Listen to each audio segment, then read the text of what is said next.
Throw gang, we are joined by the Salvage Sultan, Lawrence Schlossman, and myself. I'm going turquoise for the boys. James Harris, welcome. That'll make sense later. Welcome to the weekly running of the boys. Right? Yeah, with today's full episode only available on Patreon.com/throwingfits. Wagwan, me brother. Who knew that you would be the first one to use offensive patois? Offensive? Maybe, a little bit. I mean, you know. I think Jamaican culture is actually having a real moment right now. I'm trying to pay my respects, dude. Yeah. Before we get into meeting ancient Jamaican warriors. What? Yeah. All right, cool. Buying grills off people's backs and sneaking to the swingers resort. Let's get to some housekeeping. Woo! Throwing Fits X316 is back. The return. I know, son of collab. For real, dude. We collabed with our boys. Shout out Andrew. Everyone loves Andrew. Shout out Wes. Shout out Johan. Shout out Gabe. Shout out the whole gang. Gang. When was that? That was like 2021. The summer fatigues? Yeah. A long time ago. A long time ago. In podcasting years, decades. Yeah. Years. And it took you how many days to completely thrash yours beyond recognition? No, it was the day of the release. It was hours. The opposite of podcasting years. But we had a thought. We were like, one thought rattling around. We were like, why don't we do another collaboration with 316? And how about this time, when working with the greatest jeansmans of all time, we make jeans. Hear me out. Jeans. Pants, jeans, denim. No, see, that's the thing, because everyone's like pants, which I get. Jeans. Because that's jeans. Right. Period. Jeans. Exclamation point. Jeans. Jeans. Okay, we got a lot of information to get through because you're in them, I'm in them. There's a pair for the $10 and up patrons at home that are watching this. The display pair. The display pair, which moves so that you can see the pair moving on my body. We got a lot to get through here. Right. A lot of bullet points. Start off. Do you want? I'll start. Okay. Yeah. So, limited pairs are going to be available at both the LA and New York City 316 locations. That will be happening Wednesday, the 28th. So one day after this episode comes tomorrow. out. Yeah. So you can try them on in person if you are lucky enough to be a coastal elite. Yeah, and if you're lucky enough to get in there before they all get swooped up. For the online denizens, yes, they release noon Eastern Thursday, 2/29, Leap Day. Yes, Leap Day. We timed that perfectly. We waited 4 years. Why don't you leap into a pair of these jeans, motherfucker? They will be $285. Oh, and by the way, they're available to ship. This is not a pre-order. No. So again, even if whether you buy in store in LA or New York or online, yes, they are limited. Just saying. Yeah, you know the vibes. Cop now or forever hold this L. Price? I don't know. 285. We said that. I do not know exactly how many pairs are in LA and how many are in New York, but hopefully there's enough so you could like try it on, do a lap. Just see, bro. I have been so fucking thirsty to wear these on pod, but I've held back. You fucked up and wore them with Chromio. But I fucked up, but there's actually been a few times where I realized that I was, because I've been lucky enough to be the fit model. It's true. What? It's true. I think we've sampled these a bunch of times. We were sampling the same waist, my brother. Okay, my brother. But I held on to them for whatever reason. Maybe you always do. Maybe I was the better. Because this is the office. Yeah, you have to keep your storage pair. Yeah. And I've been wearing them so frequently and so often that there have been, I think, 2 or 3 times where I had to skip over my pants during the fit checks, but I did it so suavely and smoothly that no one noticed. I think it only happened one time, and it wasn't suave and or smooth. I know. Well, that was like in a. Oh no, you know what it is? Is that I wore them with guests when we used to not do fit checks, but now that the new afters format has started.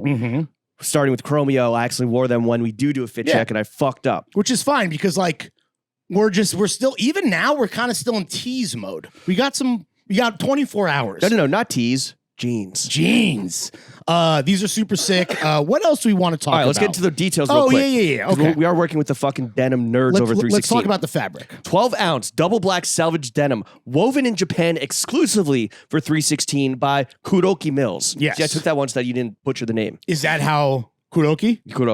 Yeah. Do they always use? Is that like the mill that they use?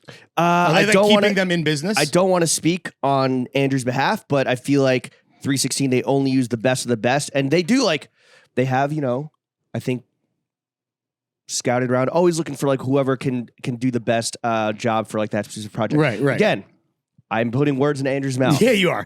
We've gone back and forth, I think, a few times on the weight. I feel like we nailed it where you're not a jeans in summer guy. I've caught some strays in the past. That's not true, bro. I was wearing these in Jamaica.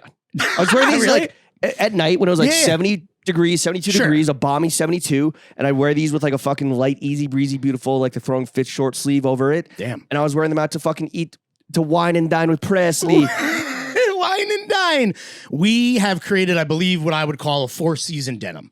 If you run hot, It's the first 4-season denim ever created. yeah. If you run crazy hot, like they are still jeans. But I'm super happy with the weight. When it's been cold, I've just hiked up the threadies to get some coverage on the bottom half of my hindquarters, and have been rocking these when it's been frigid, and I've been fine.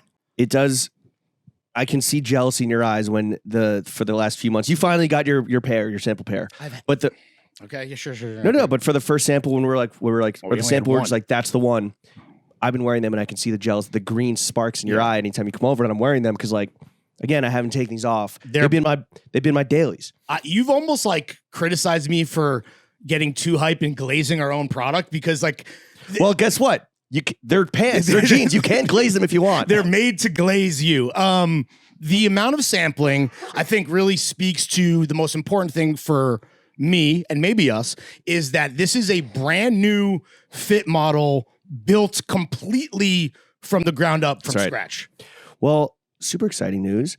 When we came to Andrew, and this was the first like few brainy sessions. Mm-hmm. Brain sessions. Few brainstormsies.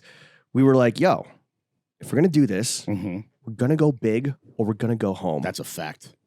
I'm gonna take my jeans and go home. I'm gonna hop on the F train and go home. Yeah. So 316, this is the first time that they've done a quote unquote baggy jean. Yeah. It's like as like they're purists, they're not tourists, right? I think that this is the first time that they've really stepped into the wide boy realm. And let's be clear, these aren't like super fucking. These aren't like avant-garde level baggy. No, this is not Balenciaga. Look at the fucking photos of just like two normal dudes, us wearing. We're not Reggie. A dude wearing them with sneakers, and then a dude wearing them with like dainty little Grecian slippies. You know, I think they're.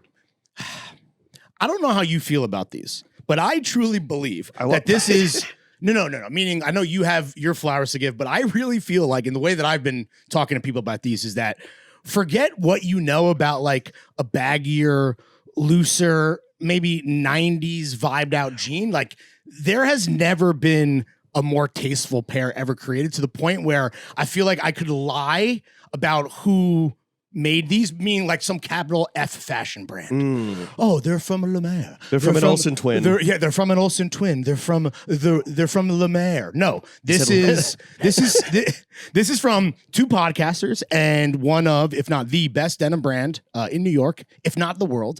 And I just, dude, I've been wearing them. I don't think I've even worn them with sneakers yet. I've only been wearing them with like high end, proper footwear. And just, to me, it's like, again, wear them out to dinner, dude. Wear them to grab a fucking bagel. Wear them to get coffee. It's like, they don't ever fucking miss, dude. I know. I think part of that, well, it's a lot of it is the details for me. The devil's in the details. Oh, yeah. They're all right there with you, baby. Really good deets on these. But I think that, speaking to the ability for them to like elevate the fit or like coexist alongside like a more like tasteful, higher end of the spectrum, alongside your fucking elevation, your down and dirty dirt bags, is the wash on these, which I don't know if they can necessarily come through on camera. I'm gonna go up and hold these straight to camera, but like, these have a custom heavy black stonewash treatment that is exclusive to this project and this project only. Proprietary. It's a proprietary combination of pumice stones, pumice, Jesus Christ, bleach, and heavy washing. Let me hold these up for the camera. Why don't you run through? But real quick, back to the fit. We were like, yo, we're gonna go baggy, we're gonna go wider. We need like a high block so that you can wear them to the tits if you want, like Larry, or you can be a little sag boy like Jimmy. But yeah, it's a brand. People were like in the comments like, yo, is this RS fit? Because everyone knows. Yeah.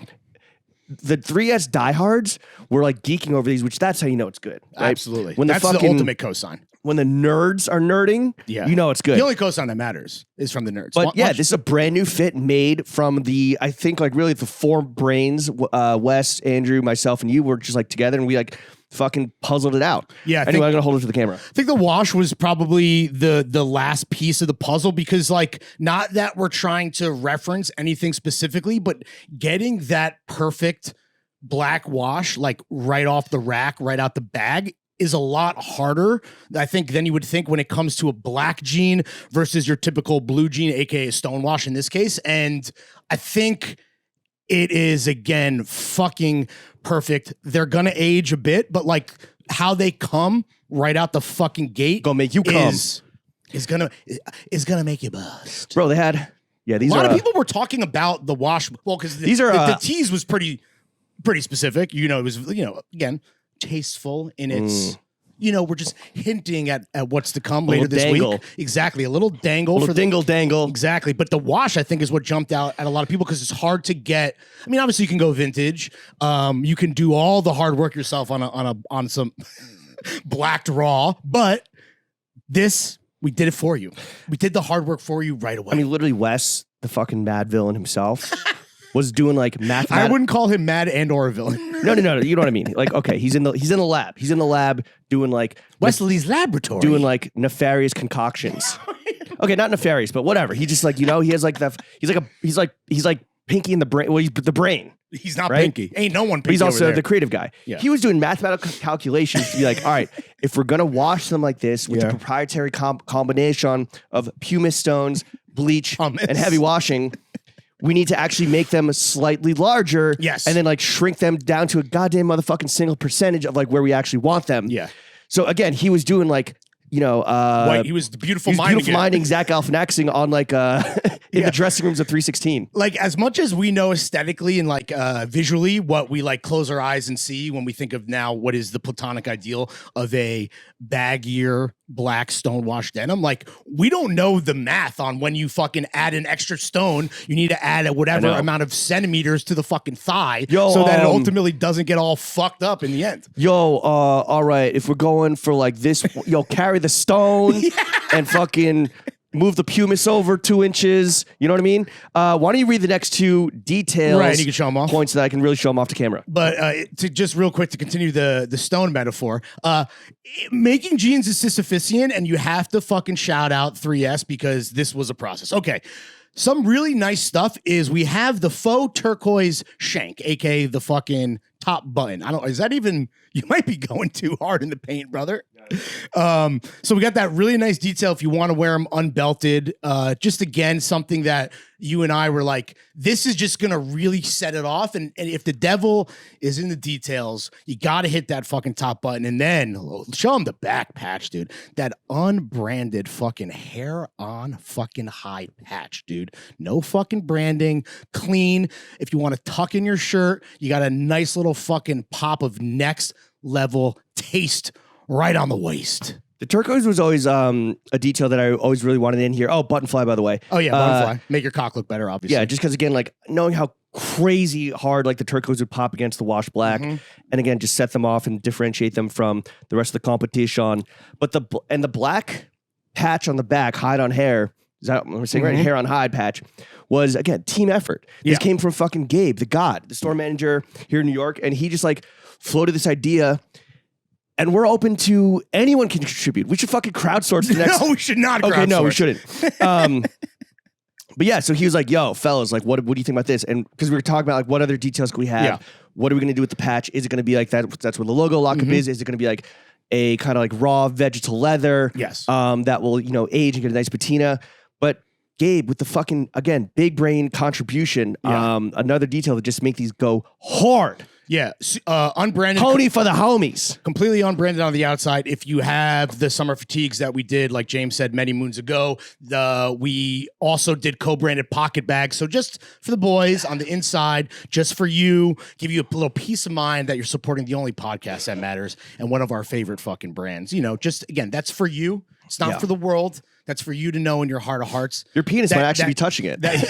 Yeah, honestly, if you're lucky enough. Yeah. If you're blessed. But yeah, that you paid good money to good logo people lockup. It's creating a logo, good products. It's a logo cock up. Woo! There he is. These come with a 32-inch standard inseam across the board. I believe the summer fatigues were a standard 30. These are 32. I believe, and I think you would agree, that lends itself to like the fit. I know not everyone is built the same. Everyone is built different. 316 is offering free custom hem jobs. Well, another reason why you should come if you're able to, if you're geographically blessed, pull up to one of the stores because you can get a free hem job. So you can preserve that faded out roping on the hem. Oh, the hems are so good too. It's like, again, it's just like, it's just like the distressing is down to the motherfucking ankles. Yeah. Oh, you see look the at red? that selfish. Look at that selfish. We getting bloody at the ankles? Woo! They call me bloody ankles. No, they don't. when you wear a fucking pair of Weegians right out of the box, dude. What else? Oh, my last point here. Fuck skinny jeans. No. Okay. Sizing wise, if you want to keep them a little baggy, go true to size. You can go one size down if you want them a little more snug on the waist, and they will stretch out slightly. Yeah. The waist is going to stretch.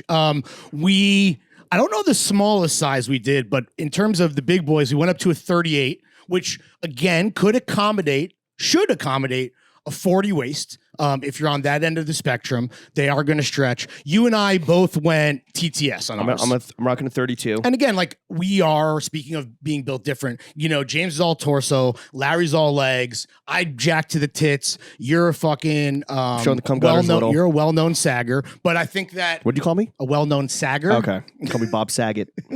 R.I.P. Speaking of the Olsen twins. R.I.P. 32 inseam across the board. Hopefully, you won't need to get them hemmed. You'll appreciate the thought that was put into the inseam so that they're fucking perfectly fucking, that break is just sitting so nicely again, whether it's on a pair of Kiko Asics or a pair of Stofa Grecians, like that 32, hopefully across the board accommodates everyone. And if it doesn't, and you find yourself in either New York or LA, get that free fucking hem job so that you can keep free HJ, baby.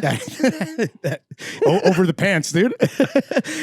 So you can keep that subtle roping. It is just, again, like these little details that set 3S apart regardless. And it's just awesome to be able to go into their world, into the laboratory, as you said, and just like, again, double down on the shit that makes their jeans the best in the world. Who knew that making jeans was so fucking complicated and took so long? They did. They knew.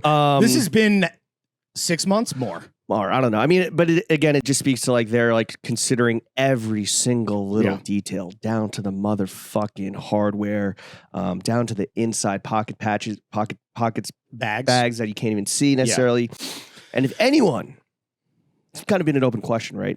Are skinny jeans back? No. Are skinny jeans back? Not anymore, bitch. We just invented the skinny jean killer. This is actually gonna fucking strangle the skinny jeans in the womb.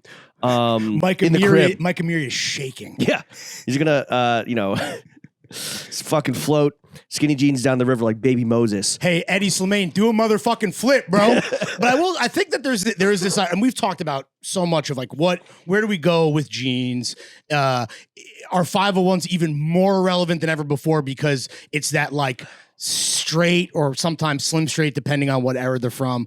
Flares are obviously having a moment. You have your fucking skinny indie sleazers. You and I are not a part of that camp. I think this is that perfect baggy that I have not had to. Not even baggy. That's like they're not like baggy. No, they're wide. And for some people, these might be baggy. Yeah, or the baggiest jeans they've probably owned. And to you, I say, welcome, brother. Yeah. Welcome, baggy brothers. Welcome, bag boys. I haven't had to change, as the more uniform guy, I think of the both of us, like I haven't had to change any other elements of my outfit when I put these jeans on. So black jeans are I think hard to we only try to like put out stuff where we find like holes in our wardrobes, right? And only when we kind of land on something like black jeans are hard. Dude, very hard. Like they're too inky normally. You normally just get they're too inky. But again, with the wash, with the hardware, with the fit, I think these are a smash, bro. There will be a detailed size chart on site when they release on Thursday, 2/29. If you can make it in person in either LA or New York, again, check them out in person, try them on, wear your favorite pair of shoes, see how everything looks together. That'll be on Wednesday, the 28th. Oh, and if you're in New York early, on Wednesday, the 28th, yes, pull up to the 316 store from we'll 6 to 8 p.m. And see if Florence is able to ruin these on the first day of them going live. No, I don't wish that upon. I wouldn't wish that upon my worst enemy. I know, but I'm just. Yeah, I'm sure you get a second pair, but I'm just wondering if you'll be able to be staying away from any and all marinara style sauces. Okay.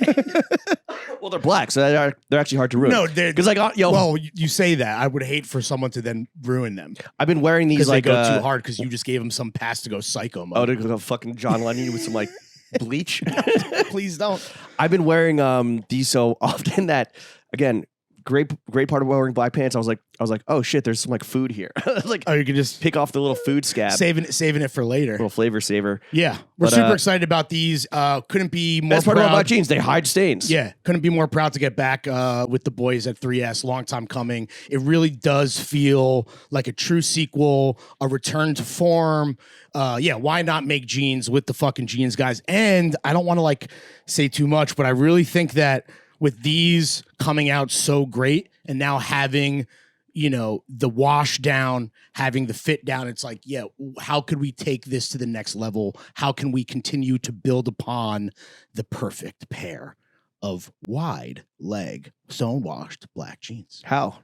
I don't want to say. I already know what it is. Oh, really? I already know of the next 3 products that will continue. Okay. I already know the next 3 sequels. I already know the whole franchise is mapped out, bro. I feel like Denny and Dune, bro. My guy's working on Dune 5. Yeah, for real, dude. Yeah. Put your dick in the popcorn bucket. You just see spice hallucinations in the future. 3S, dude. Yeah, Jeans Messiah, dude.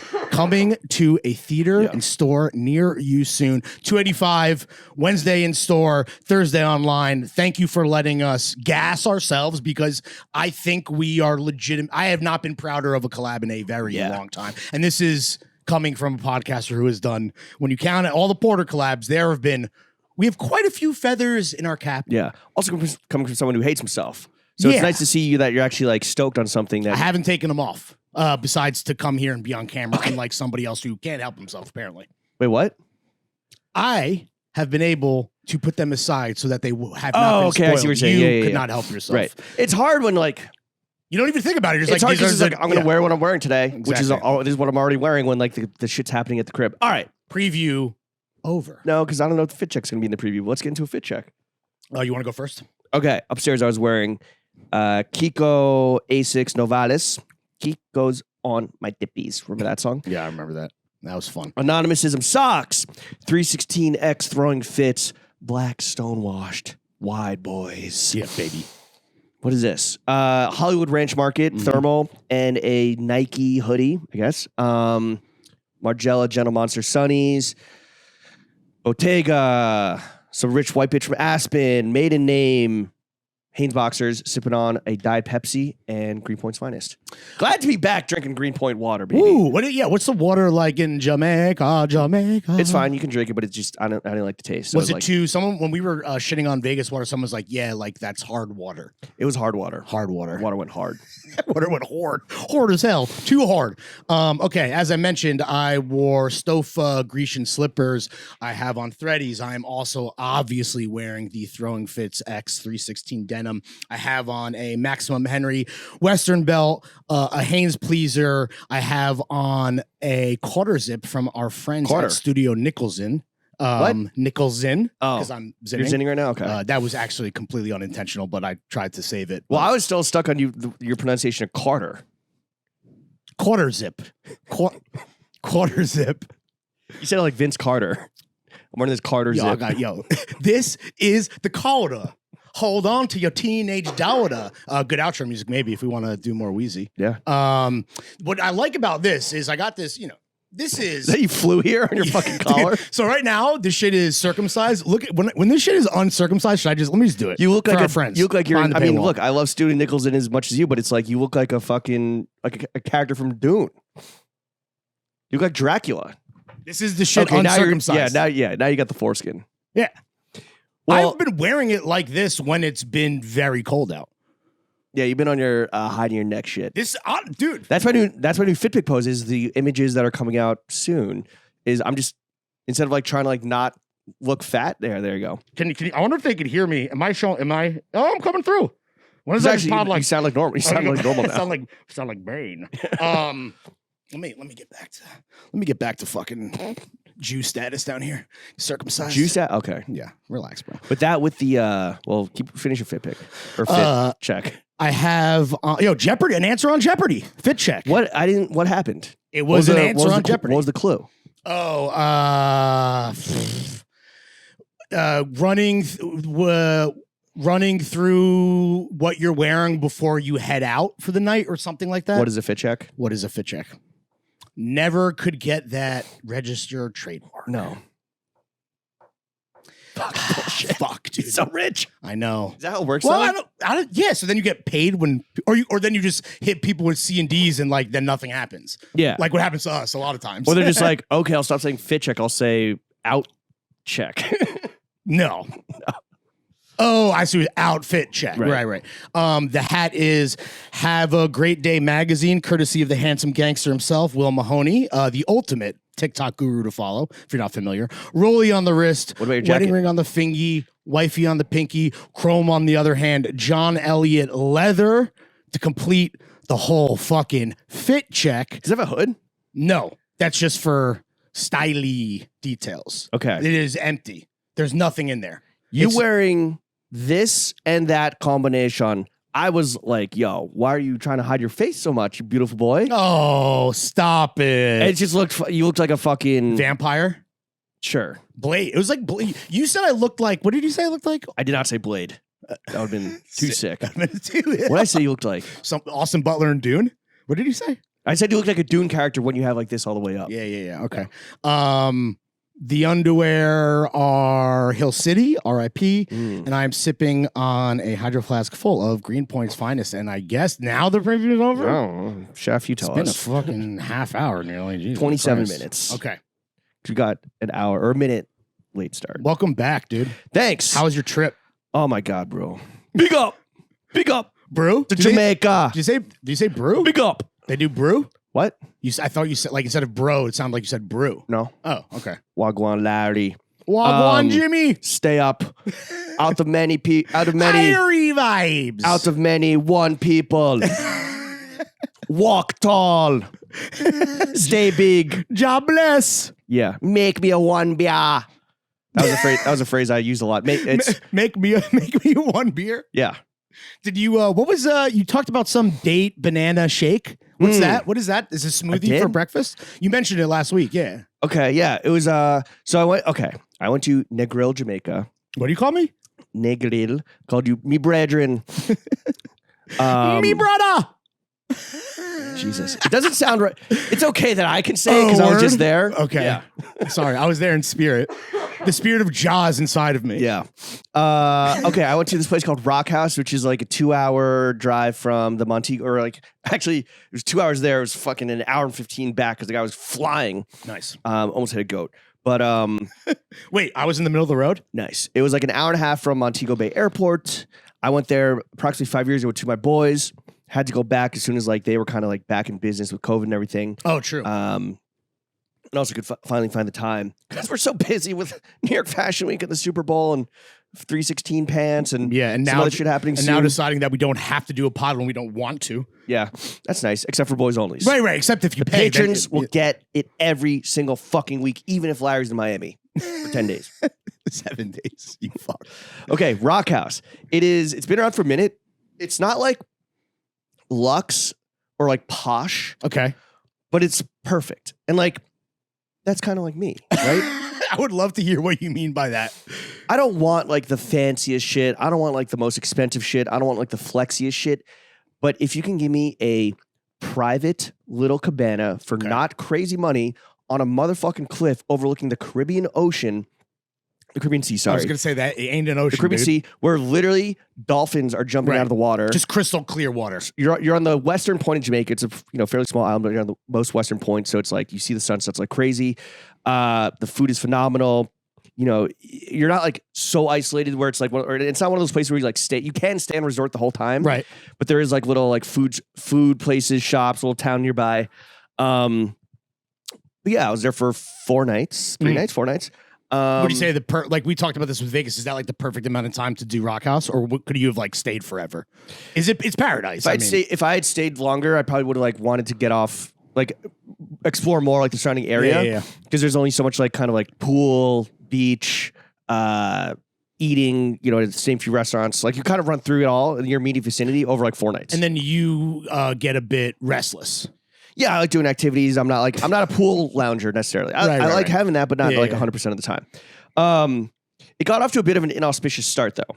So I flew out early Wednesday morning. Motherfuckers love the travel content. Yeah.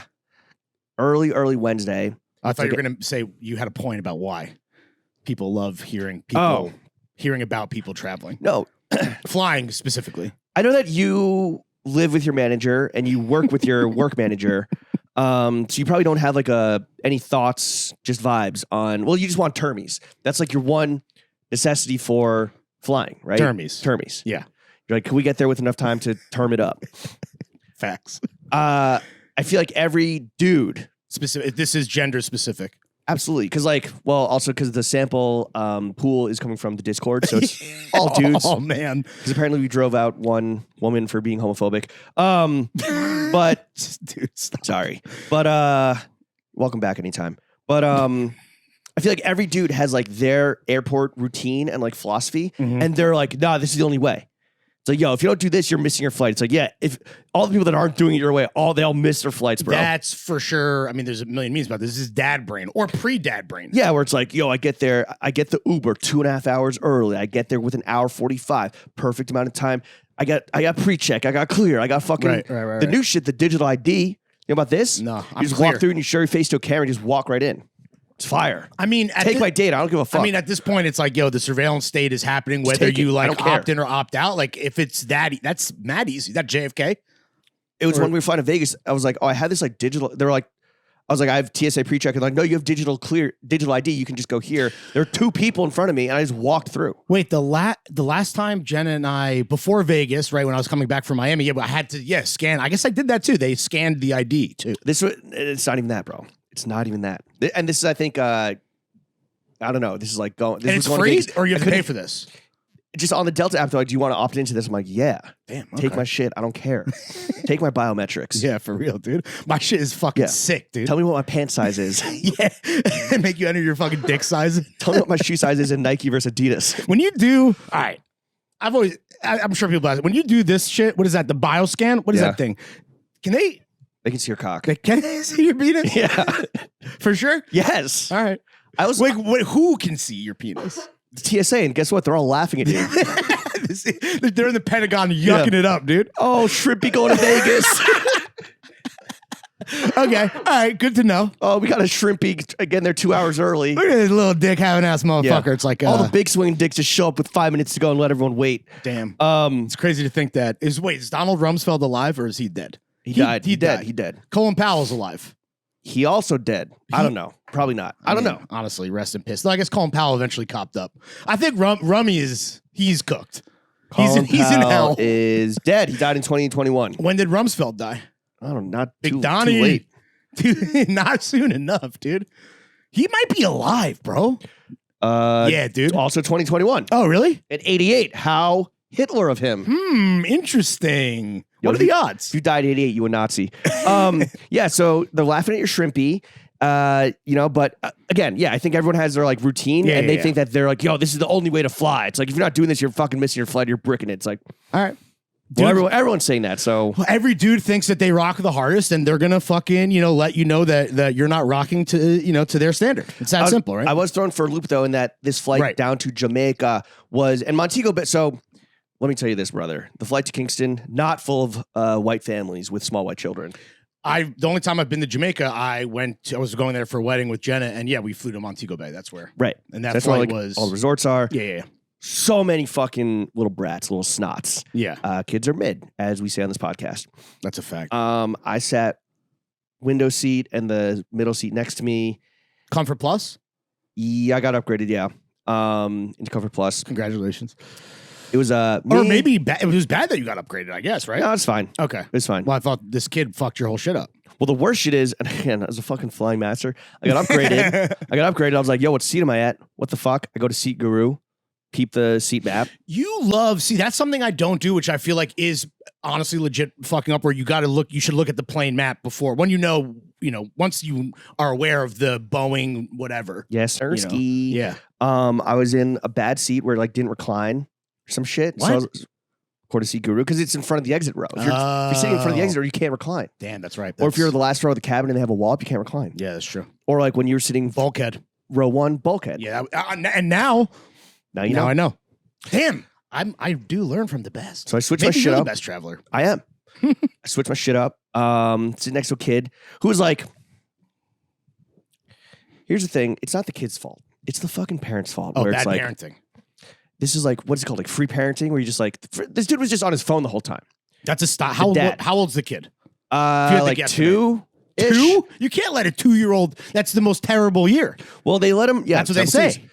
He put on Paw Patrol as soon as we like sat down, and the kid immediately was just like, all on it. He knew how to do. Like he knew how to do it. The kid was like, Dad, movie, and the dad like put on. He's like, Paw Patrol, Paw Patrol. Put on Paw Patrol. Okay. Kid fucking chilled out for a little bit. Fucking heroin for a 2-year-old. But he got so into it, and he kept like knocking his like headphone jack out, and the dad wouldn't help him, and then he kept like having the tray table fall and then like slam his hand. So I felt really bad for the woman sitting in front of the kid. Oh, sure. The dad wasn't doing shit. He's on his phone the whole time scrolling, and he's not even like Instagram or Twitter. He's like doing like a work presentation on his phone. Well, he had to be able to pay for this work trip somehow, or this family vacation somehow. Bro, I mean, it's like, yo, your kid. So the kid is getting so into it. He's like starting to like kick me a little bit with his shoes on. So into Paw Patrol that he was flailing with excitement. Yeah, he put on something else because it's like a 4-hour flight. He put on, I don't know, another kid's movie, and he's like kicking me with his like dirty ass feet, his dirty ass Crocs. Oh, and you hate fucking dirty shoes. Do not As touch an me with Asian, your that's fucking like shoes. your, the ultimate. As a clean human being.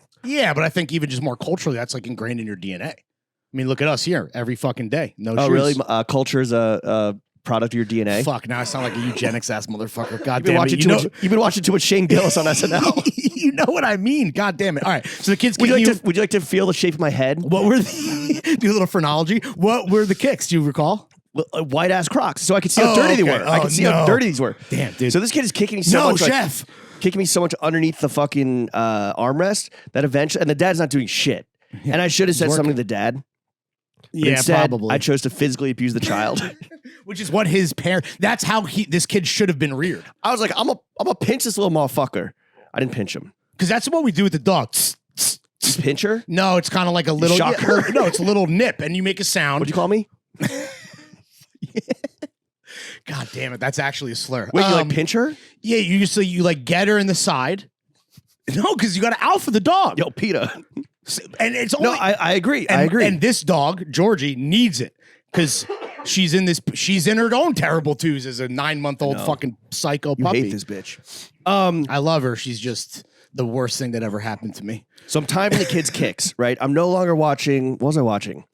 Oppenheimer? No, I was watching Oppie on the way back. The edited version. Yo, yeah, honestly, that's why they do it, because you can't have this 2-year-old see Florence Pugh's paws patrolling. Well, you couldn't on JetBlue because on the way back I tried to watch Oppie. I was like, all right, it's the same amount of length as the flight. Perfect. Let me just watch it. One, I don't think Cillian Murphy should get Best Actor. What? Yeah. No? Yeah. I think Damon and Josh Hartnett make the film. I think Damon is fantastic. His dialogue with women, like, first of all, no one ever had a mid-Atlantic accent. No one ever spoke like this. I know sweetie. That was my issue with Maestro, amongst many issues. Is like, I just can't. That me-see shit, like, nah. And like his dialogue with Florence Pugh and Emily Blunt, I'm just like, this is painful. Maybe that's a Nolan thing. No, but for sure, Nolan is terrible at dialogue. You didn't think that Oppie had Riz? Nolan with dialogue for bitches. Yeah, but Oppie, well, you're made to believe that the man is the Rizzler. Right, but I'm just saying the dialogue delivery was just like so bad. He's like, well, I'm not a member of the party. You're not a member of the party? No, I'm not a member. Like, it was just really bad. Okay, and I fell asleep at some point and I lost track of the fucking timelines. I'm like, where are we? What's going on? What year is this? Why does Robert Downey Jr. look the same in both timelines? The whole thing is if it's in black and white. But there's 2 black and whites. Yeah, there are. Yeah. There are 2 races. Yeah. Two skull shapes. Yeah. Okay, so wait, but skull shape island. The point is that on JetBlue they digitally superimpose so he goes a Skims bodysuit on Florence Pugh. It looked like the keynote presentation the dad was working on. It was just like a shape with like a gradient black fill. Just there's some guy for JetBlue has to MS paint over all fucking yiddies. Yeah. What a job. Yeah. I'm available. True. I got a lot of free time on my hands these days. They didn't. I guess there's no male nudity. There's that shot of Killian like sitting like in the chair, like smoking like this. There's no cock in that. Right. But there was I don't know. Wait, is Saltburn on JetBlue? And then what do they do with his penis? They like fucking jump around. MS paint on the dance. That's some real hourly work right there. MS paint on the dance floor. Yeah. So I'm timing the kids' kicks, and eventually I fucking like I see one coming, and I have my hand down there, so I'm like, he's like hitting me. I'm like, okay, and I fucking swat his ass back like as he's like kicking me, and that got his attention. Yeah. What was his reaction?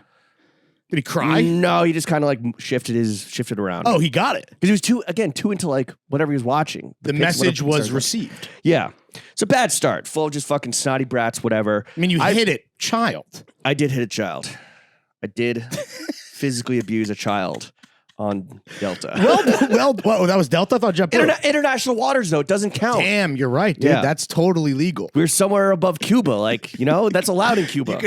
You could fully beat your child in international skies and waters. If you want to beat your kid, take a flight to Jamaica, wait 2 hours, and then fucking smack them. So you were Delta there, JetBlue back? Yeah, which is a bit of an issue because like it's kind of tricky to fly international. So can you confirm or deny the conspiracy? Do they have closed captioning and Comfort Plus on Delta on the way there? Did you look? Did you see? Yeah, they did. Yeah. Fuck. So I'm wrong. It just depends, I guess. I think it depends on the movie. No. Yeah. I think it depends on the plane. I don't know. Anyway. No, because it's all software. What are you talking about? It's not like DVDs. I mean, I don't know. Okay, so I kind of forgot that Jamaica is full of these like resorts that like families just go to and they don't leave the resort. I was going to some place where it's like, it's not like all inclusive. It's not like if you wanted to, you could spend all your time there, eat all your meals at like the 2 or 3 restaurants there, just drink there, just hang out there, whatever. Was able to get off the resort a little bit, but Rockhouse is just the fucking best. And if anyone is looking for a small boys trip or a romantic getaway with their partner, look at Rockhouse. Booking's tough. But like the staff's incredible. How far in advance did you book this trip? A year. Wow. Yeah, is that the normal wait list? Well, I couldn't. Or wait time? I had some time booked last year and had to pull out last minute. So I was just like, fuck it. 1 year. The only time Jimmy ever pulls out. No. So so booked a year out and it was fine. A year? Yeah. But then it also makes the payoff so much more fucking gratifying. But also this is when I need to leave New York at the end of the winter when I'm fucking sick of it. And I come back and it's like raining and freezing. It's terrible. Well, today it's beautiful. Well, it's nice. It's beautiful today. Yeah.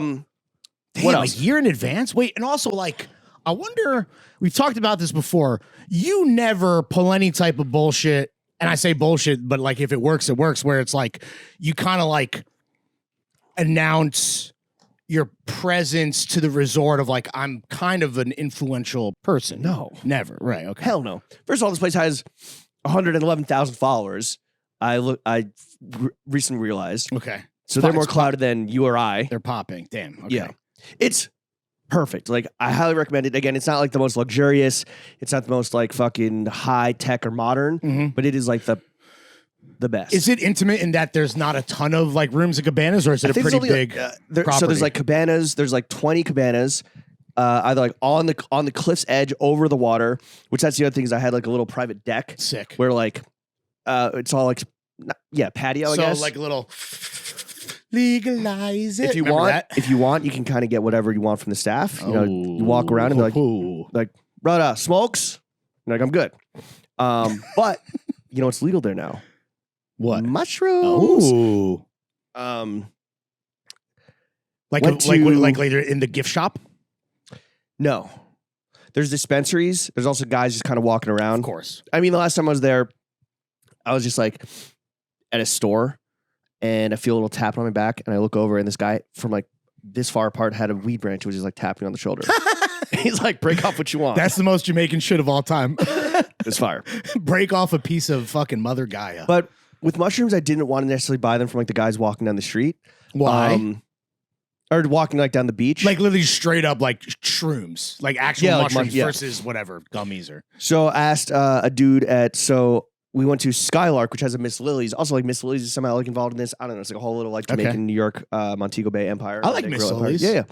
There's a Miss Lily's at this Skylark hotel. That's a sister property to Rockhouse. But you don't go to Jamaica to eat out of Miss Lily's. That's definitely for those white families, no?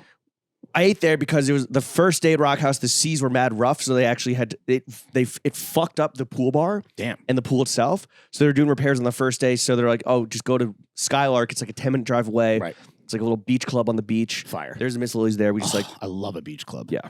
I guess. Okay, so to get the mushrooms, the guy was like, you got to go to Hedo. I'm like, what's Hedo? He's like, it's a dispensary at the Hedonism Resort. Oh no, dude. Hedonism, and you knew about this somehow. Well, I went on a vacation with my family as an adult to Sandals in Antigua. Antigua? How's it pronounced? Antigua. Antigua. Like Michael and Jan. Antigua, for the literally. But yeah, with Jana was there.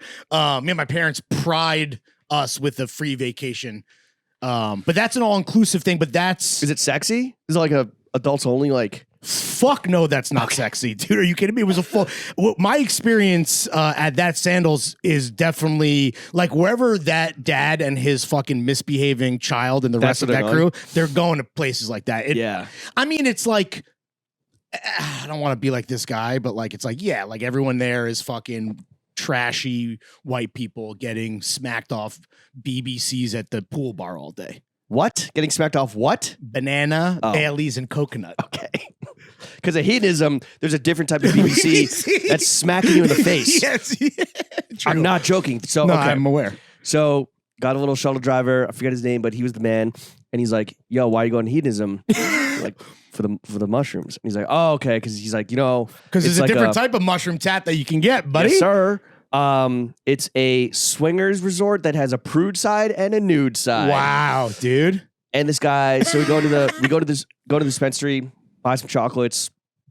She's like, okay, yeah, like each bar comes with 3. One and is like good for like a low key, like just hanging out type of day. Wait, real quick, the dispensary, is it on the prude side or the nude side or betwixt? It's before you get to either. Okay. So I actually didn't see.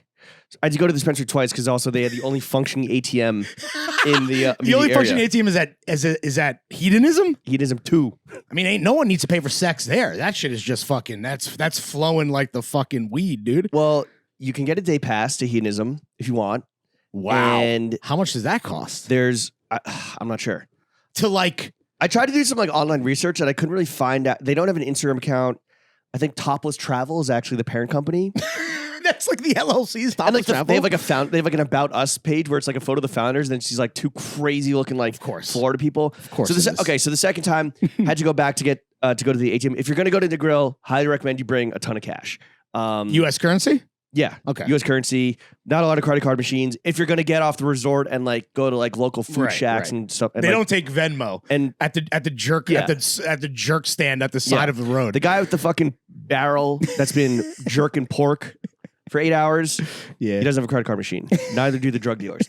But so okay, real quick. So I had to go back to Hedo a second time to get cash, and that time, unfortunately, caught a glimpse of the clientele there. Are we talking the same kind of clientele that was at Sandals in Antigua that I saw? Trashy white folk? These people all look like they're from central Pennsylvania or like Panama City. Or like dirt bike racers from Southern California. Monster energy drink style humans. Yeah, like tribal tattoos. Like this one woman had like the worst like fake DSLs. Okay. And like BBL. Okay. She had all the L's. How old would you say the average clientele at the nude side of hedonism is? They gotta be like 40s, 50s. Yeah. Definitely like what? Like childrenless couples type deal. Or like your it's like your second marriage type shit, right? I mean, just like the like white fucking trash. And like the worst tattoos, like oddly shaped humans. we were getting ogled. People I think were like, oh, fresh meat. Oh, yeah. Because also we're probably the younger than, everyone there by like 10, 15 years. And also like at least 4 points higher on like the 1 to 10 hotness scale. Right. Especially after your fucking, your cut water cut. Yeah. Oh, how'd that work out? Went great. Yeah? Oh, great. You like noticed the difference? Yeah. How'd that I flight? do this every 3 days. Maybe that's why you beat the kid is because you were so dehydrated and delirious. Well, the reason why I'm sick is because the day before I flew there, I went to a sauna and walked out to meet you to go look at Office Space and walked a mile in the freezing New York cold with wet hair. Okay, so and then biked home. So it wasn't sitting in the petri dish that is the jacuzzi on the nude side of hedonism. But then biked home wearing the same Nike gloves that Kanye's been wearing. Just saying. Jimmy did it first. Was that a flex? Did you just flex that you have the same gloves? Well, you're dressed like Kanye now. I mean, I wouldn't go. That's what you said. I looked like you. Kanye West. I looked like a vulture. I was like, oh, you Jake Wolfing again? Oh, hey, yo. Okay, so you got ogled. Did you get propositioned straight up? No, there was like on your meat. I got talked to a little bit more than I wanted to. Oh, really? What's that? What is that kind of conversation like? That pickup? Trying to leave the dispensary, pulled the door, it wasn't open, and the guy's like, oh, looks like they're trapping you in here. And he's like, hot and dumb. Oh, get the fuck away from me. This is the guy with like the woman with like the crazy BBL and the DSLs. Please fuck my wife. Yeah, I want you to fuck my wife. But so they do have, there is an orgy, and I'm pretty sure. Where? In the hedonism. In like an orgy room. Like, can we book a conference room for? Yes.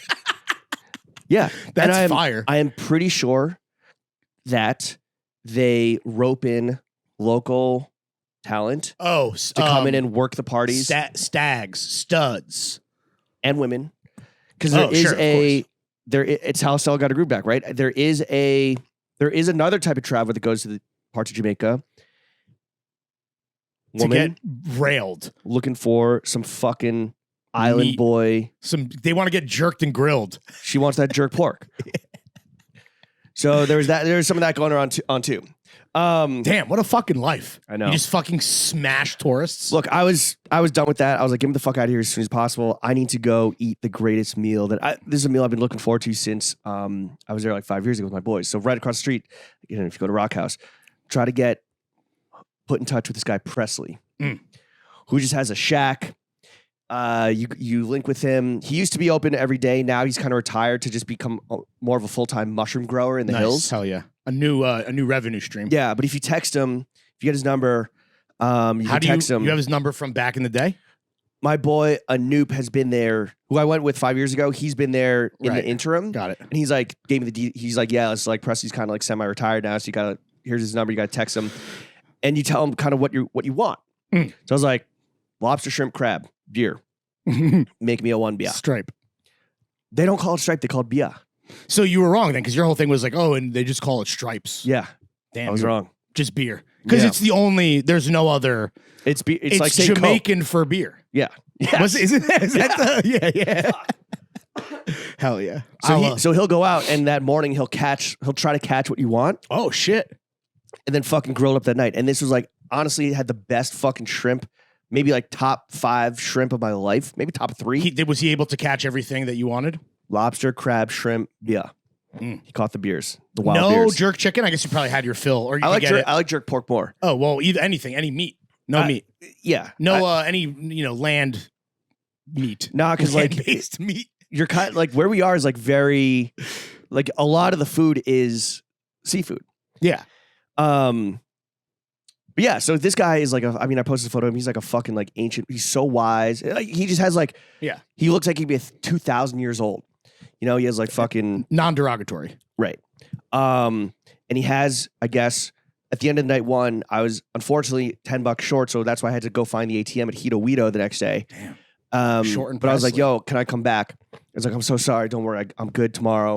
Also, can I come back and like... For you, the kind of person that you are, you must have been mortified that you were $10 short. Because then you got to tip him, I'm sure. Exactly. That, right? Also, yeah. Cheap Jimmy, never seen that before. I know. Well, I didn't have the cash. Yeah. And he's like, no worries. Me know you're good for it.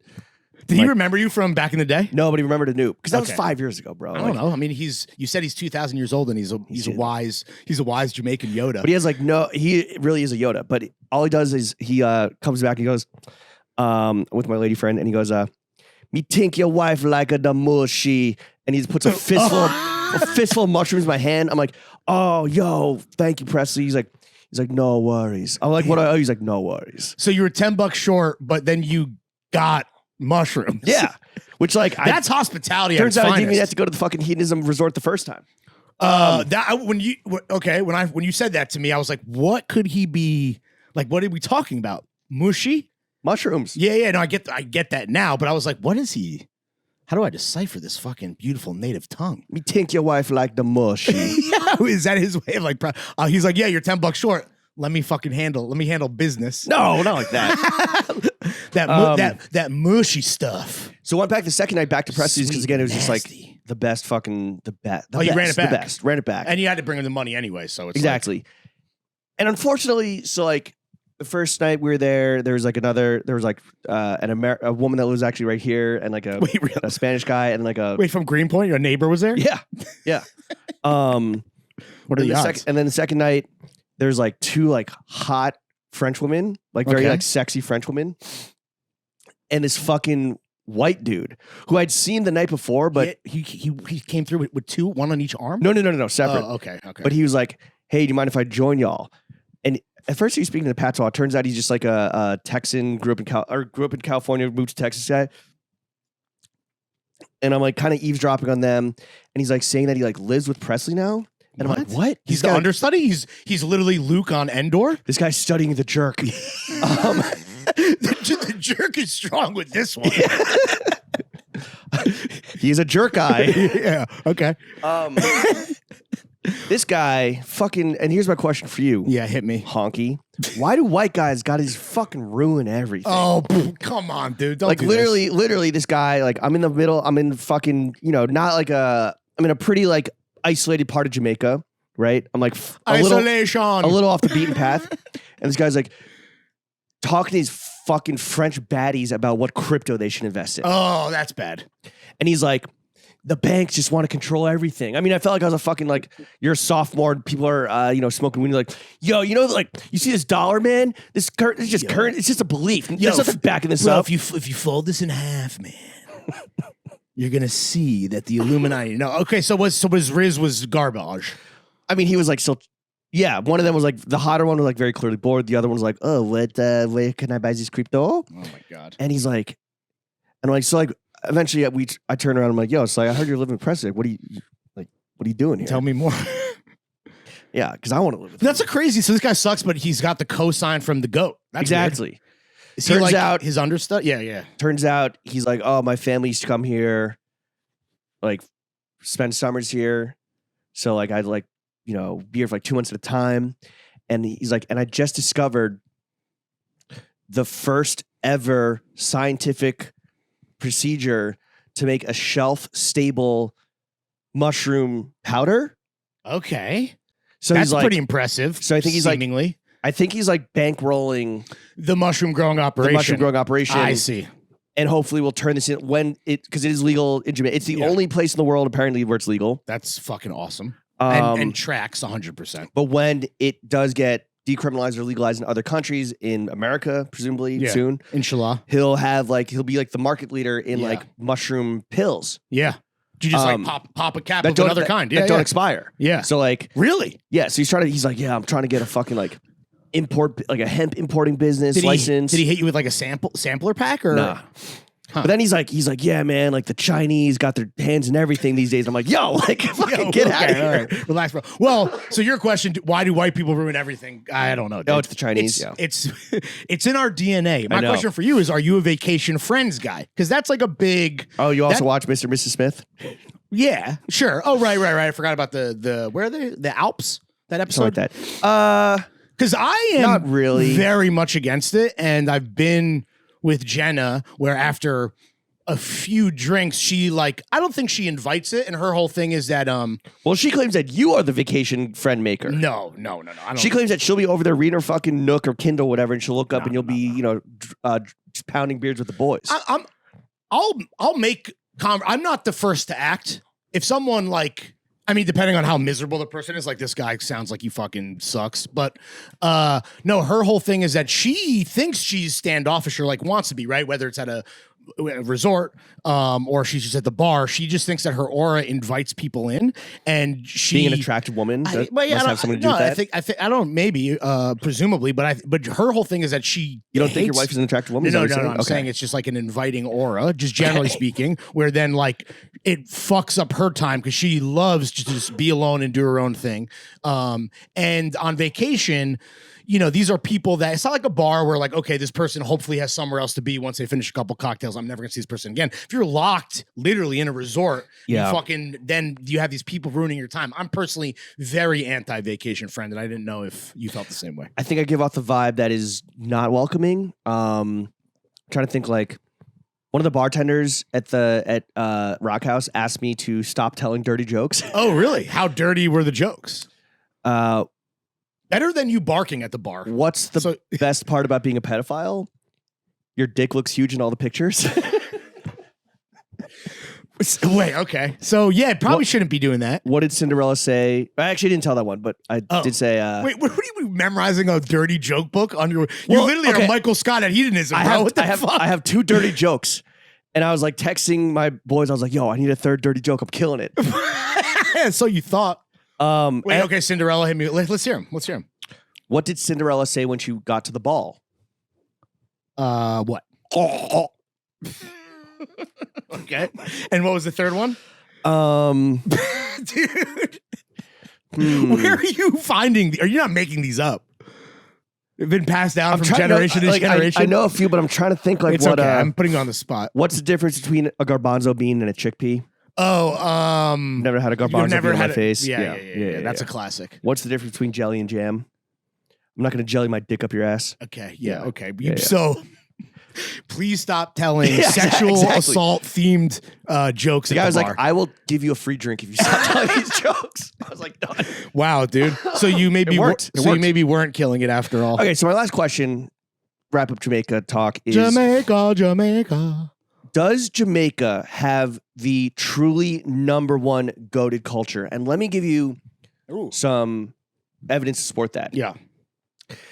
Just like the philosophy and mindset of everyone is just like so positive and friendly. You like everyone's a stranger is like just like it's a friend you haven't made yet. Ooh, love that. Life is good type you know, shit. And it's obviously rooted in like a lot of like Rasta and even like some Rastafari and even in a lot of like, you know, Christianity brought over by missionaries, but there's a lot of like thankfulness and like positivity. Gratitude. Absolutely. There's a lot of like stewardship of the land. Where, you know, a lot of like pride in one's work. Yeah. A lot of being conscious of like your body and like what you're putting into it. Like the food, you can eat so healthy there. Yeah. And it's just like fresh food, fresh vegetables, simple cuisine around like fish. From the earth, brother. Exactly. Out of many, one people. Yeah. And again, just like there's the emphasis isn't on like maximizing profit, maximizing efficiency. It's just like Presley's like, yeah, I serve food to 3 people and like there are 3 parties, like that's it. Yeah. To your point, I can't refute, and I would agree. I think they're goated for sure. I think you would fucking love it down there. I've been, unfortunately. No, but that's like with your wife and not with your parents. But again, that was Antigua. I guess you don't. Okay. But I have been to Jamaica with my wife for a wedding. We did not leave the resort. That was like kind of, I think we got hit with some like Fox News head ass, like it's so dangerous, don't leave, like whatever travel advisory warning. Yo, so there's a travel advisory now.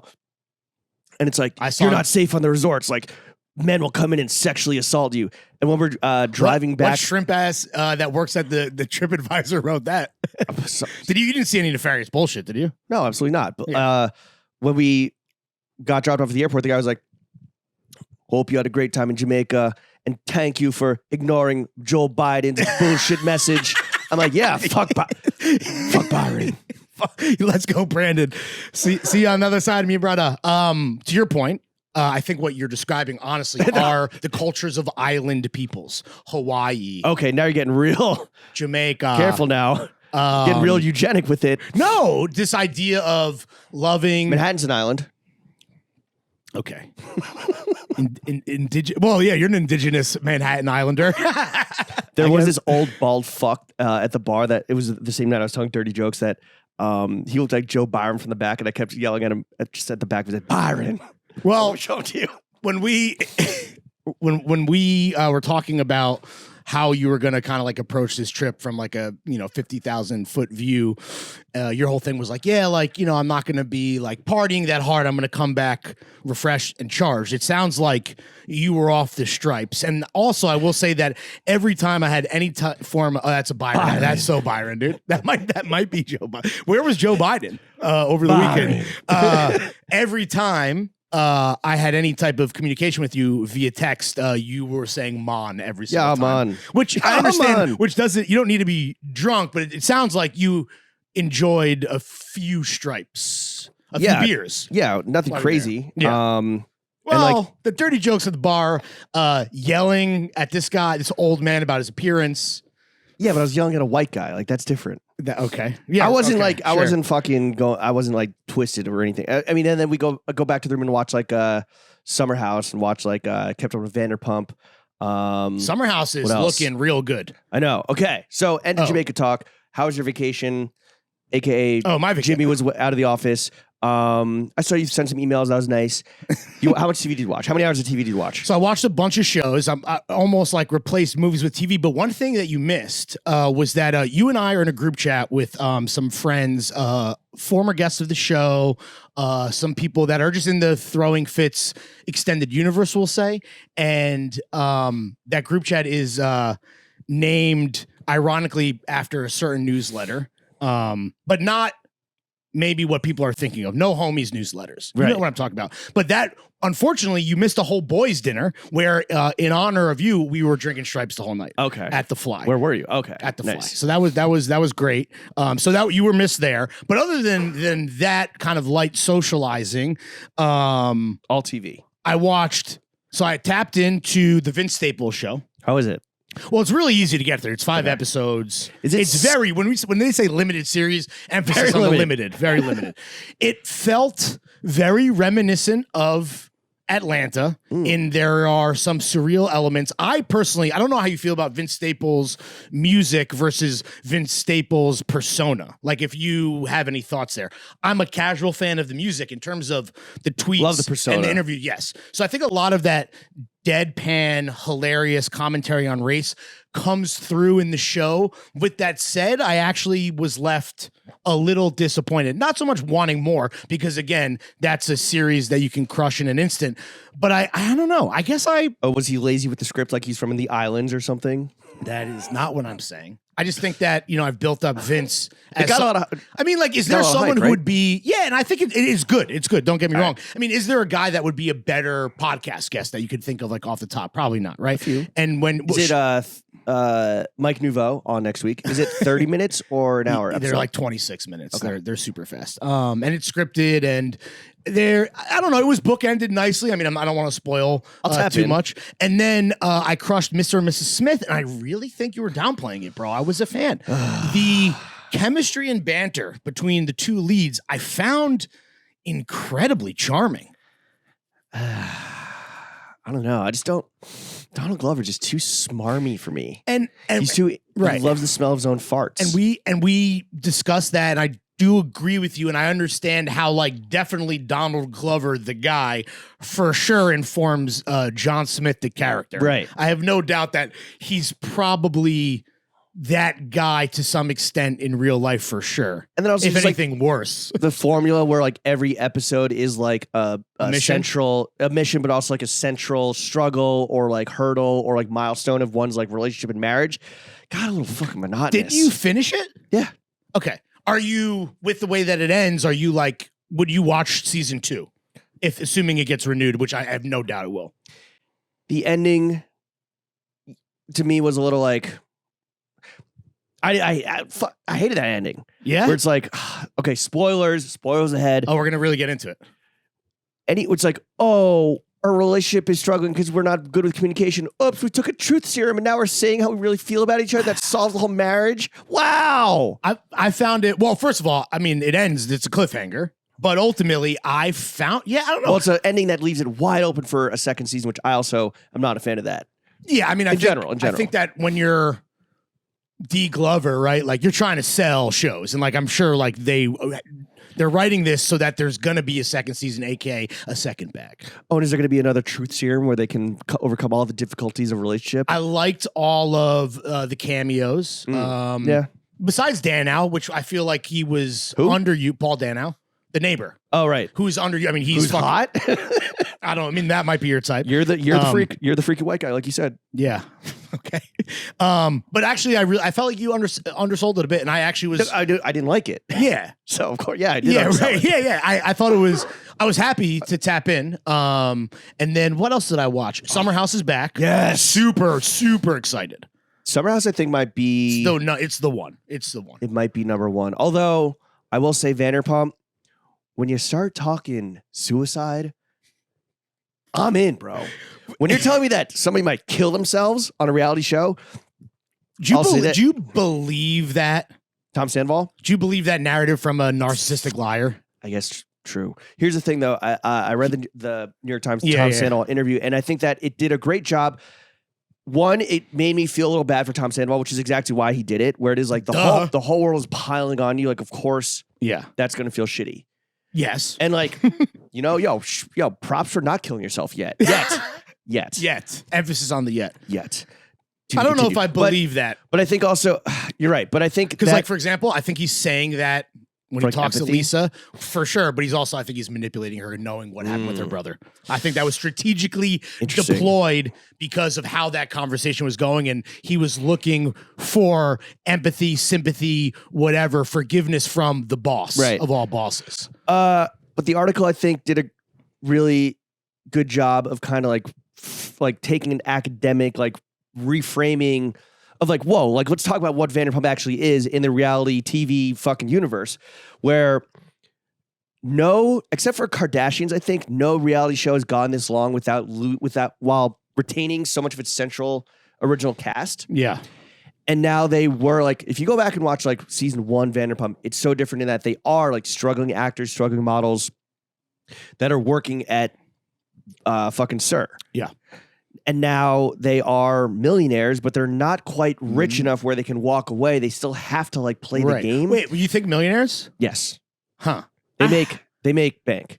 Yeah, I mean, I'm not saying like tens of millions. I'm saying like 1.4, where they can have a nice I'll take that shit. Where Sheena can live in Marina Del Rey, and fucking like drive a Tesla or whatever. But this is one of the few shows where, because Scandival, like, it has broken the fourth wall, where we are now watching a reality show about what happens to reality stars as they continue being reality stars in our reality, and as they go through life as reality stars. And like, there's apparently a storyline later in the season where a photo taken at the Lake Tahoe trip circulates and goes viral, and they have to like all address it on camera. Yes. Which is, so it's kind of like happening in real time. Which is what I think is going to be, if I had to, and I don't know if they talk about this in the article, I did not read it, but that's got to be the future of how these shows are filmed. I think that Salt Lake, because of what happened with Jen Shah, and obviously then the fall, which was a huge scandal as well, and then Scandal, you gotta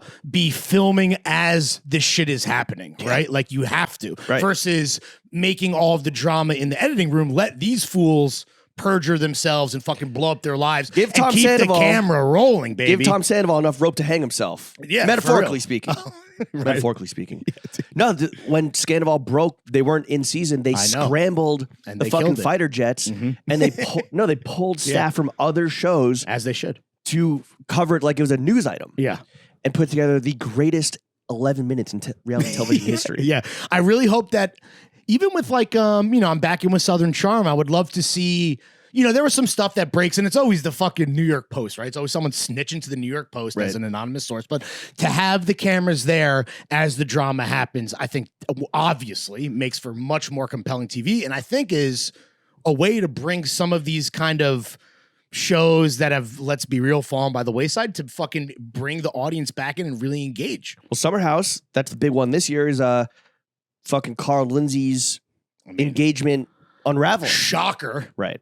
But yeah, I can't wait. Which we haven't seen them really on camera yet. No. The 14 seconds of camera time they do occupy is when they go to the White House with 1,000 other people, but Yeah. they act like it's some exclusive. Yeah, they act like it's a correspondence dinner or some shit. They need to take some fucking dialogue lessons from Donald Glover and Maya, what's her name? Because it's like, what's up? it's Carl. And then when he's like, babe, are you taking a video? Yeah, it's a video, babe. Oh, I was taking a video too. Oh, double video, babe. One thing that happened, kill me like Tom Sandoval in that episode. That is like my worst nightmare. Is like they're like checking in with, I think it's Gabby, and and she's just like, oh, it's so great. We're having such a good time, and they're like without us, and it's like, ooh, whoops, and then you try to like backtrack, but like just this idea of like, yeah, everything is better without me. Speaking of someone who hates themselves, what do you think of the new meat, the new dicks in town?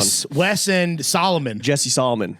Jesse Solomon. Yeah, again, Solomon. Why is there there's SNL, Shane Gilly, the Jamaican church. That's and then Mon on summer. I'm telling you, Jamaican culture's having a moment, Mon. Drizzy with the combination was early on that. I feel like we jumped on that bandwagon soon. That's slightly problematic bandwagon, but okay. Yeah. Summer House, New Blood. Jen and I are watching, and we want to hate Wes, the sports journalist with the worst mustache I've ever seen. I will say, I love how self-aware this guy is, because in terms of reality TV and Summer House, he's maybe not like the best looking guy that's ever fucking been put in the house, but my guy understands that and really brings it with the personality, and he's somebody that I'm watching on TV, and I'm like, yo, this dude's got game. It's oddly compelling. So I fuck with him. Jesse Solomon, tall guy privilege. Your face is 70% mouth and teeth. He has a huge mouth. He's like fucking Tony Robbins ass motherfucker. Yeah. But West, yes, oddly compelling, but like I fuck with him. I'm team West. And he's hitting on Sierra, who by the way is like, how the fuck is she not just mowing down dick? She's a relationship girly. She's not in her. I know, but Danielle said her slut era or whatever. But she's like I'm in my ops activated era. What an errors tour, fucking yeah. But West, I think he's like this kind of like new mainstream bro archetype of like the weirdo. Where it's like, I'm a fucking weirdo. For Bravo, I guess, because he's... No, for like the Barstool, like, bro world. Oh. Right? Where it's like... The enlightened bro? It's like, oh, this guy this guy's a mustache. He's a fucking... This guy has a mustache and wears ALD. He must be fucking sick. Yes, I was peeping the fits. I think the fits are... He's wearing Jordans. He's doing that thing that was like a trend a couple of years ago where it's like just like the big, giant, oversized, like Fear of God ass Essentials tee. Exactly. And he's also a little... Tiny little shorts. And he's like a little... he's comfortable with like, a little homoeroticism. He's like putting glitter in his mustache. Oh, it's sure. like, yo, this guy's fucking sick. This guy's he's so comfortable with who he is. But it's his game, and this is maybe facts. Sierra's like, yeah, he just... Normally when I go on a date with a guy, he just wants to talk about himself. Yes. This guy's asking questions about my life. The bar is so low. She's like, my mind's blown. The bar is fucking subterranean. No, Summer House has been so bad with adding new guys over the years that for me, again, Gabby's a dud. Yeah, I don't know. So? I'm a Danielle apologist. Oh. So like, I know people don't like her. Gabby, Gabby's someone that I think I can actually relate to this. The version that she sees of herself versus the version that actually exists, we might be a little off base here. Do not compute. No, I think that with adding new dudes, they've always been these Jesse Solomon type guys where I'm like, okay, I don't like, no, please minimize any screen time. West, give me the West show, dude. Yeah. It's Westworld, and I just want to fucking bask and live in it. West Wilson. Watching this guy motherfucking cook, dude. I do. Great confessionals, great game, thoughtfulness. His haircut's blessing. I am excited to see Jesse Solomon. It sounds like he's going to be a villain. I hope so. And he's bringing nothing else. Not to the only table. is his fucking mouth like as wide as the TV, his voice he's like, "What's up, you guys? Here to have a good time." Yeah, that's a guy that is like invaded New York. I'm just like, go back to fucking. I guess he's from Chicago. Go back to the northern suburbs of Chicago, bro. Yeah, he emphasized. Stop being tall around the hose. Yeah.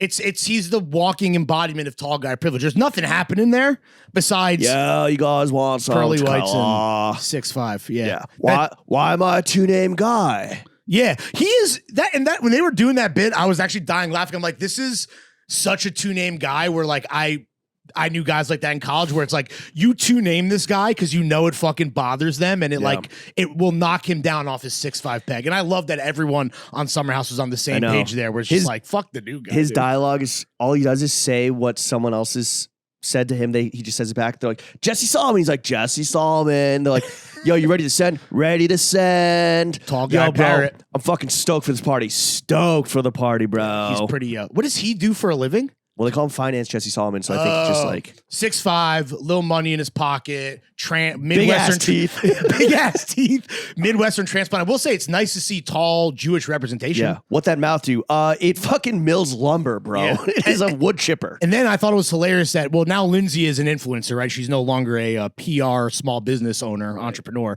That was an interesting pivot, which I guess makes sense since I'm sure everything around her engagement and her wedding only gave her more opportunities to just be like a fucking SpawnCon monster. But the West being a sports journalist, I would love to know, where are those bylines living? Does he not? He must be like a Barstool guy, no? Or like a like Wes Wilson? Yeah, Wes.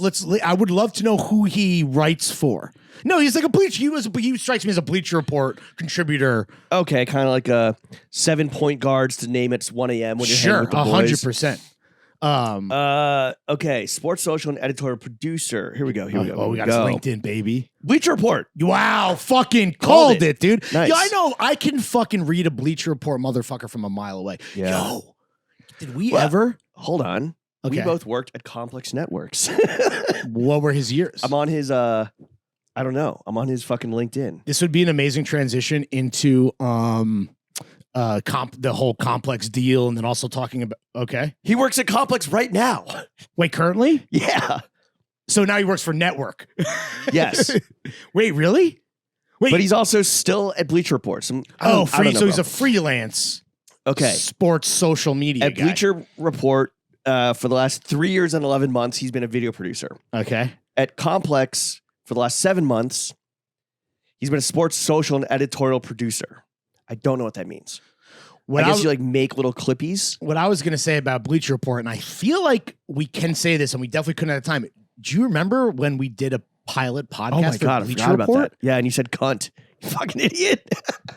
Yeah. They're like, yeah. Was that even like the worst? I mean, that's pretty bad. That was the worst word you could have. That's not, no, it's not the worst word you could have said.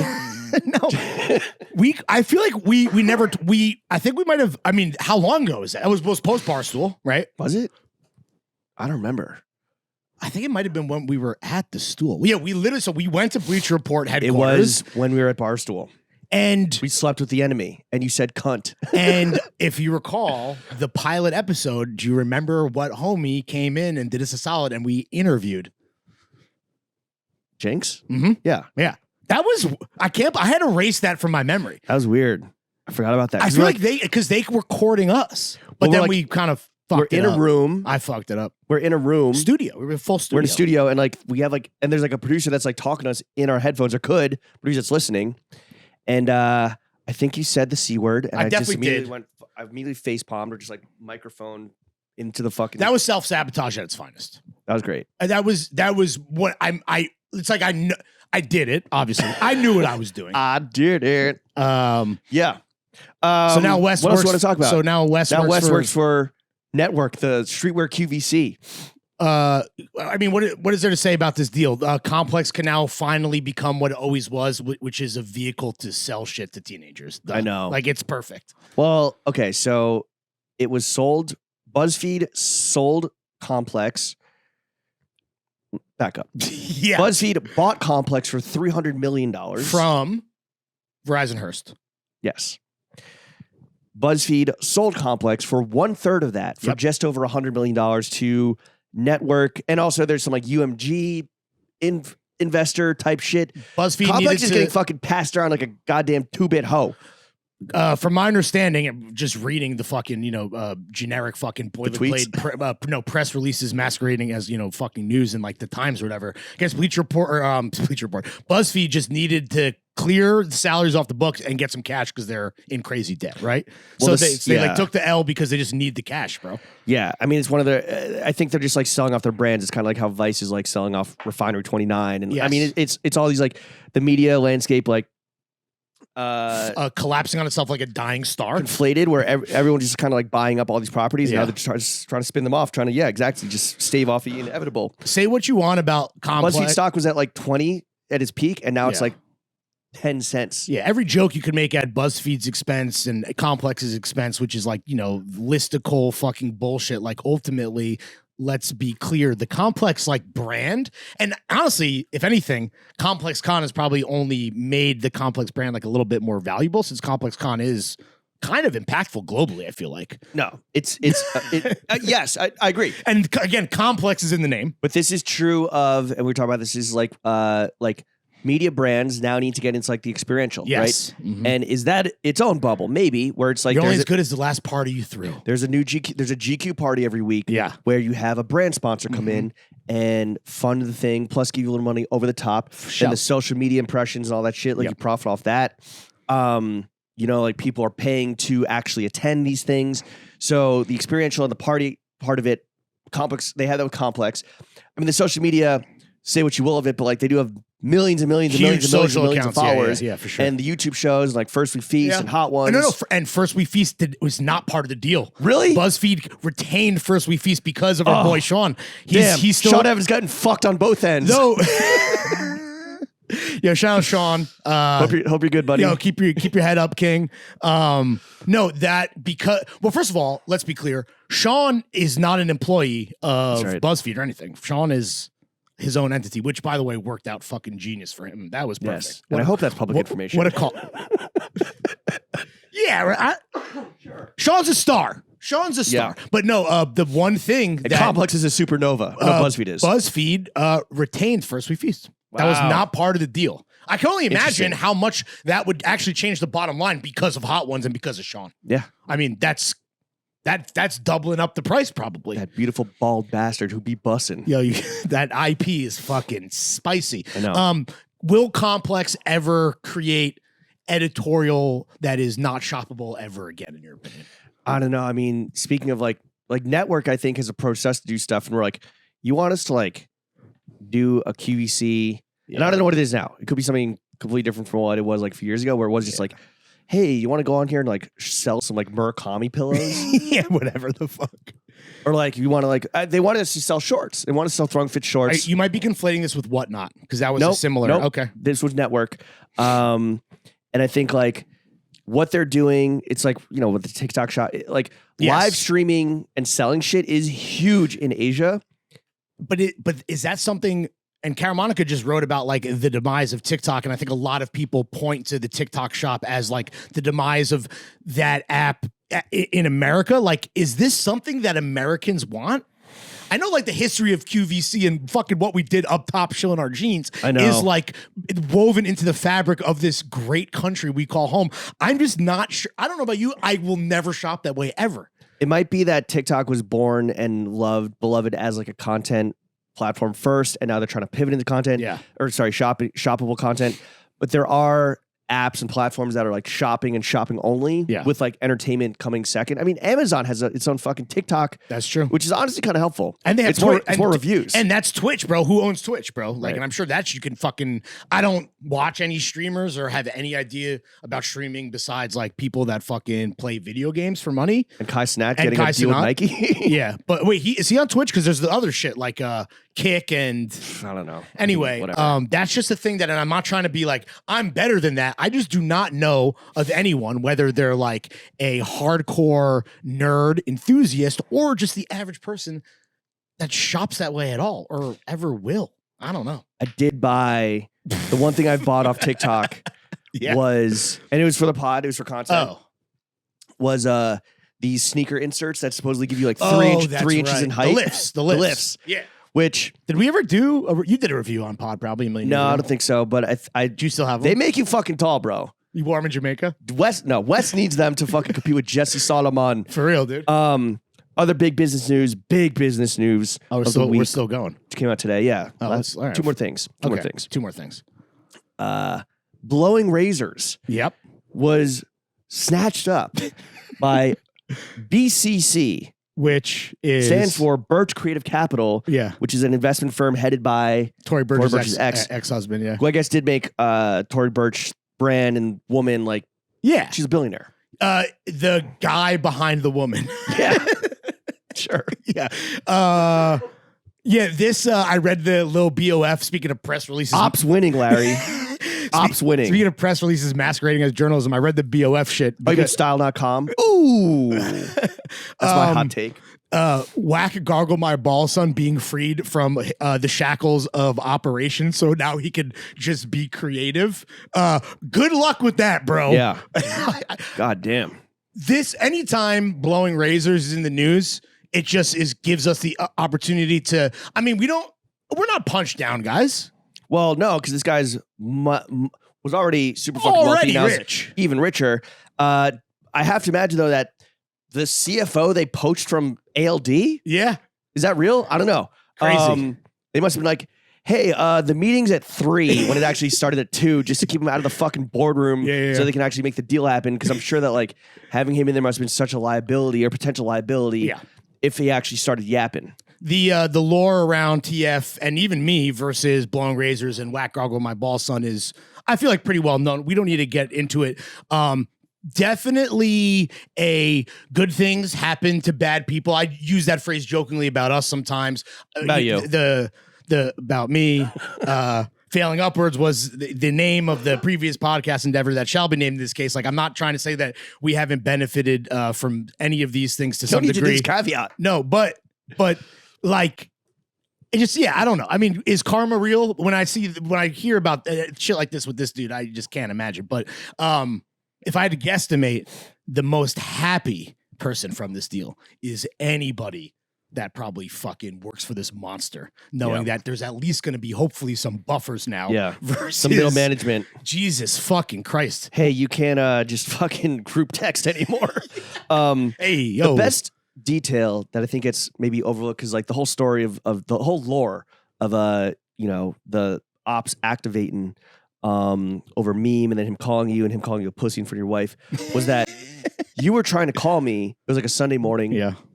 And you were trying to call me, and this is the sweetest irony of all time. I was on a rowing machine in my basement and didn't have service, so I couldn't get the call. I love that little detail. That's all I'm going to say. That was that's life imitating art, ladies and gentlemen. But no, I mean, fuck this guy. The rich get richer. Bad, good things happen to bad people. Whatever. We've said it all. Last, and it's because they want to move because of Mr. Birch. I don't even know if that's she's still okay. She's still Tory Burch, right? She didn't. Right, she has to be. She's the queen. I would love to get her on the show. Yeah. Though her Isaac, what's your favorite East Coast rapper? What did she say? Was it Tupac? Oh no, New York City rapper. Yeah, and she kind of fell ass backwards, and Isaac saved her. Ass. He saved her. And I don't even know if I would have known that on the fly. No. I didn't know that. I mean, he is like on what is it? All Eyes on Me. Isn't he throwing up the West Coast? I mean, he's West Coast incarnate. Yeah, right. I love to comment. I was like, my favorite New York slice, California Pizza Kitchen, which is getting a lot of maybe a little too many likes for my liking. But okay. Speaking of shitty food. Sorry. This whole idea of blowing razors going into women's wear because of the experience that this guy has. But it's like, who's I know the Diana sweater or whatever, but like, I'm just like, what chick wears rowing blazers? I know girls that wear like the rugbies and stuff. It's like oversized, like I'm wearing my boyfriend shirt. Okay, because like I know we know the girlies that wear ALD. We know the girlies that wear Sporty and Rich. I get that. It's like I'm not sure. I thought that blowing razors is for like these fucking prep capping dudes. I didn't know. It's for the new cast members on Summer House every season. There you go. And I guess they're gonna probably just tap in now to the female version of that guy, which is his Danielle. girlfriend. They're gonna make big brunch hats for Danielle. No way. She wouldn't wear a fucking. There's girls that want like prep and want like Ivy and like kind of like 2000s Abercrombie, but like in like pastel stripe rugbies. Yeah. They're out there. Damn. Anyway, we should make some. Whatever. Fuck that brand. Okay, last thing before we get out of here. Lawrence, if you worked at a baseball stadium, what would your hot dog yell be? Suck my glick. Okay. What would your actual thing be? What do you mean? Wait, what? What are you? You ever been to a baseball game? Yeah. Hot doggy, get your hot dogs in. There you go. That's all I wanted to hear. What's yours?